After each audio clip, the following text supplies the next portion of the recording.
हिमालय की तलहटी में एक ऋषि अपनी कुटिया में रहते थे।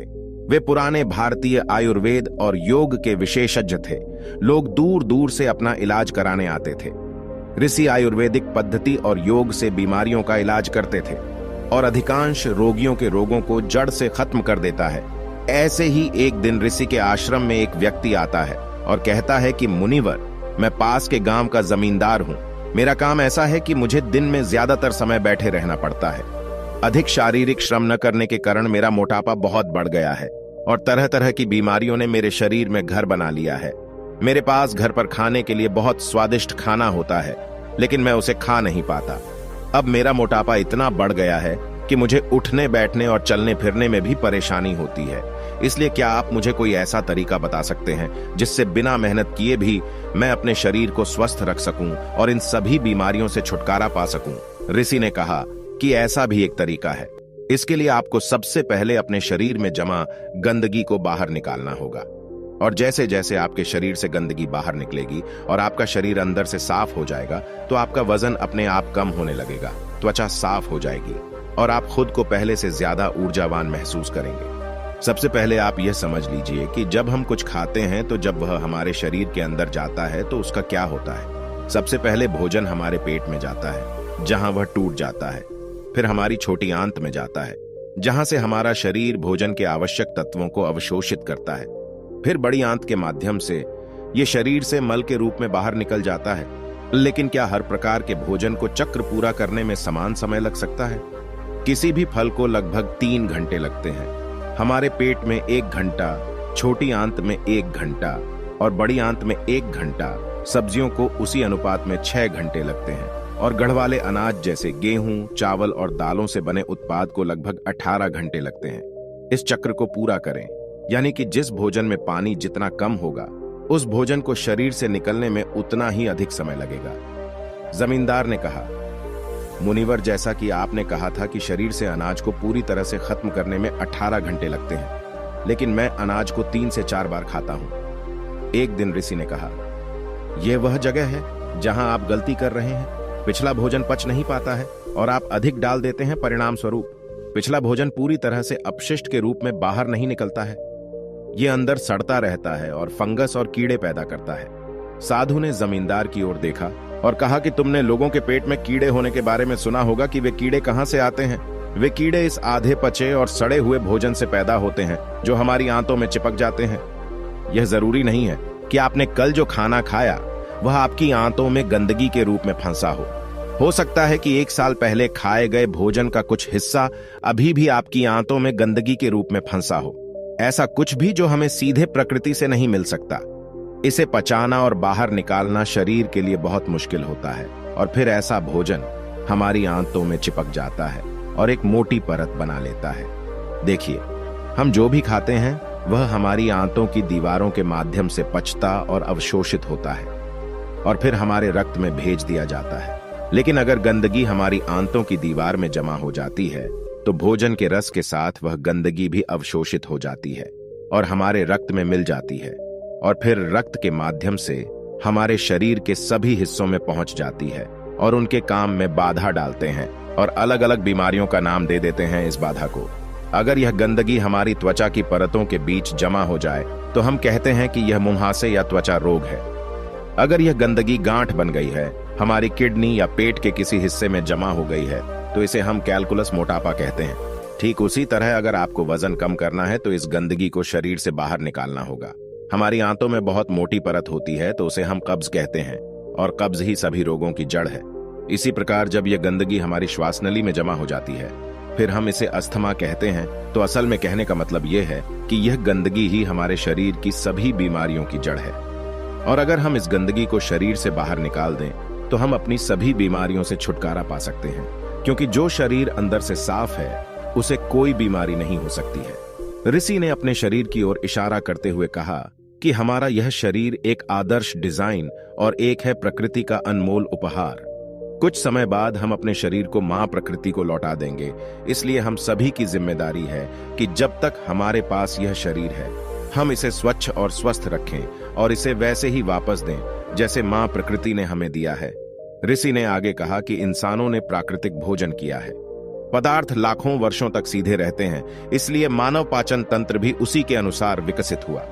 यानी हमारा शरीर कच्चे प्राकृतिक पदार्थों के लिए बना है, लेकिन अपने स्वाद के चक्कर में हमने इसमें ढेर सारी गंदगी डालनी शुरू कर दी है। तो आपका पहला काम इस गंदगी को शरीर से बाहर निकालना है।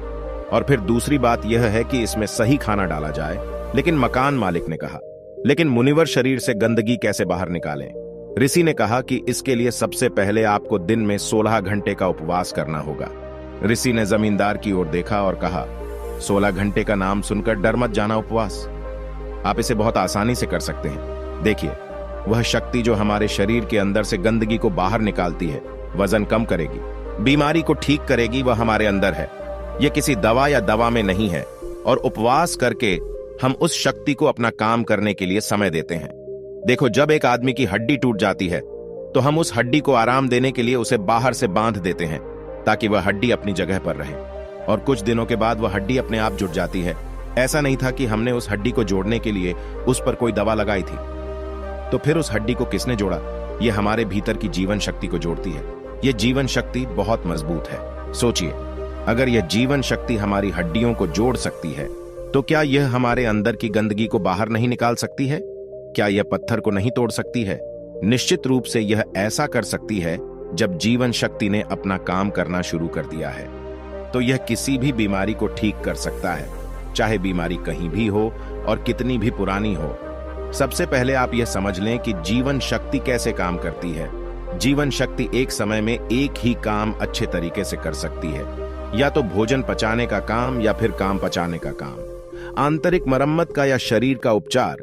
लेकिन दुर्भाग्य से ज्यादातर लोग हर समय खाते रहते हैं और इस जीवन शक्ति को अपना दूसरा काम करने के लिए समय नहीं देते, क्योंकि जैसे ही भोजन हमारे अंदर जाता है, जीवन शक्ति उस भोजन को पचाना शुरू कर देती है।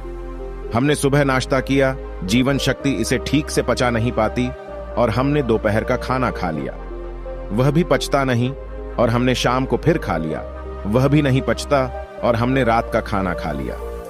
इस प्रकार प्राण शक्ति 24 घंटे 7 दिन रात भोजन पचाने में लगी रहती है। उसे कभी भी शरीर की बीमारियों को ठीक करने और शरीर में जमी गंदगी को बाहर निकालने का मौका नहीं मिलना चाहिए। इसलिए यदि हम चाहते हैं कि जीवन शक्ति हमारे शरीर पर अपना कार्य करे, तो हमें उसे प्रतिदिन कुछ समय के लिए भोजन पचाने के कार्य से मुक्त रखना होगा। और हम 16 घंटे का उपवास करके ऐसा कर सकते हैं। अगर आप रात का खाना 8 बजे खाते हैं तो कोशिश करें कि 12 बजे तक कुछ भी न खाएं। यदि आप 12 बजे तक भूखे नहीं रह सकते हैं तो आप अपने सुबह के नाश्ते में थोड़ा सा जूस या नारियल पानी ले सकते हैं। यदि आपका काम ऐसा है कि आपको 12 बजे से पहले खाना खाना है तो आप जल्दी से डिनर कर सकते हैं, जैसे कि शाम को 6 बजे। फिर आप अपना खाना सुबह 10 बजे के बाद खा सकते हैं। आपने सुना होगा कि हमारे पूर्वज सूरज डूबने से पहले अपना डिनर कर लेते थे। वैसे वे ऐसा इसलिए करते थे ताकि भोजन पचाने के बाद जीवन शक्ति को शरीर को स्वस्थ करने के लिए भी कुछ समय मिल सके। मान लीजिए आपने शाम को 6 बजे अपना डिनर कर लिया है और अगर आपका खाना हल्का है तो रात 2 बजे तक यह आसानी से पच जाएगा। उसके बाद 2 बजे से सुबह 10 बजे तक यानी 8 घंटे का समय फ्री मिलेगा। जीवन शक्ति के लिए यदि आप 30 दिनों तक इस नियम का पालन करते हैं तो यह समय 240 घंटे हो जाएगा और एक वर्ष में यह समय बढ़कर 2880 घंटे हो जाएगा। यानी एक वर्ष में हमारी जीवन शक्ति को हमारे शरीर को ठीक करने और आंतरिक रूप से मरम्मत करने के लिए 2880 घंटे मिलेंगे। प्राण शक्ति हमारी आंतों में जमा गंदगी को बाहर निकालेगी, पथरी को तोड़ेगी और खून को साफ करेगी और सांस की नली में जमा गंदगी को बाहर निकालेगी। इस समय में प्राण शक्ति किसी भी गंदगी को, किसी भी बीमारी को दूर कर सकती है, शरीर से बाहर निकल सकता है। लेकिन आजकल लोग सोचते हैं कि अगर वे उपवास करेंगे तो कमजोर हो जाएंगे, लेकिन ऐसा नहीं है। हजारों साल पहले हमारे पूर्वजों के पास भोजन की निरंतरता नहीं थी। कई बार उन्हें कई दिनों तक भूखा रहना पड़ता था। तो इस तरह से मानव शरीर का विकास हुआ है कि उसे समय समय पर उपवास करने की आदत होती है। अजीब बात यह है कि हम हमेशा कुछ न कुछ खाते रहते हैं। हमारे कुछ बौद्धिक पूर्वजों ने इस बात को समझा था कि यदि किसी व्यक्ति को उपवास करने के लिए कहा जाए तो वह उपवास नहीं करेगा। इसलिए उन्होंने उपवास को जोड़ दिया है हमारे धर्म और रीति रिवाजों के साथ, ताकि लोग समय समय पर उपवास रखें। उपवास के दौरान हमारी जीवन शक्ति शरीर के हर हिस्से तक पहुंचती है। यह शरीर में जमा गंदगी को मल, मूत्र, खांसी और पसीने के रूप में बाहर निकालता है। ऋषि ने मकान मालिक से कहा कि एक बात का हमेशा ध्यान रखना कि रात का खाना हमेशा हल्का होना चाहिए, और अगर आप अभी 16 घंटे तक उपवास नहीं कर सकते हैं तो आप 14 घंटे से शुरू करें और इसे धीरे धीरे 16 घंटे तक ले जाएं। पहले तो आपको यह मुश्किल लगेगा, फिर धीरे धीरे यह आपकी आदत का हिस्सा बन जाएगा। ऋषि ने एक और तरीका बताया है जिसके द्वारा आप अपने शरीर से गंदगी को बाहर निकाल सकते हैं। वह है शरीर की मालिश और पसीने के माध्यम से। जब हम सप्ताह में कम से कम 3 बार तेल से शरीर की अच्छी मालिश करते हैं तो इससे हमारा रक्त तेजी से चलता है, और यह रक्त उसके साथ चलता है नसों में जमा अपशिष्ट को गुर्दे तक ले जाता है, जहां से इस अपशिष्ट को हटा दिया जाता है पेशाब के जरिए शरीर से बाहर। इसी तरह जब कोई व्यक्ति कड़ी मेहनत करता है तो उसके शरीर में जमा गंदगी और चर्बी पसीने के रूप में बाहर निकलती है। ऋषि ने आगे कहा कि स्वस्थ रहने के लिए शरीर से गंदगी निकालने के लिए सही आहार लेना जरूरी है। अब मैं आपको भोजन के 3 नियमों के बारे में बताने जा रहा हूं।